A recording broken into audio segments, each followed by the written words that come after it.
உங்களுக்கான இரவு வசனம்.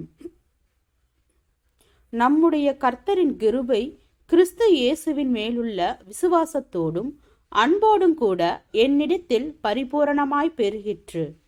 பாவிகளை இரட்சிக்க கிறிஸ்து இயேசு உலகத்தில் வந்தார் என்கிற வார்த்தை உண்மையும் எல்லா அங்கீகரிப்புக்கும் பாத்திரமானது. அவர்களில் பிரதான பாவி நான்.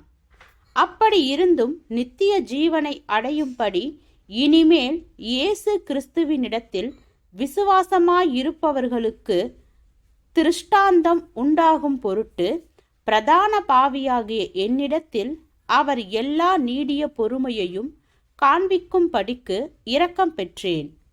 நித்தியமும் அழிவில்லாமையும் அதரிசனமும் உள்ள ராஜனுமாய் தாம் ஒருவரே ஞானமுள்ள தேவனுமாய் இருக்கிறவருக்கு கனமும் மகிமையும் சதா காலங்களிலும் உண்டாயிருப்பதாக.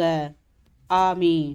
1 தீமோத்தேயு 1வது அதிகாரம் 15, 16, 17 வசனங்கள்.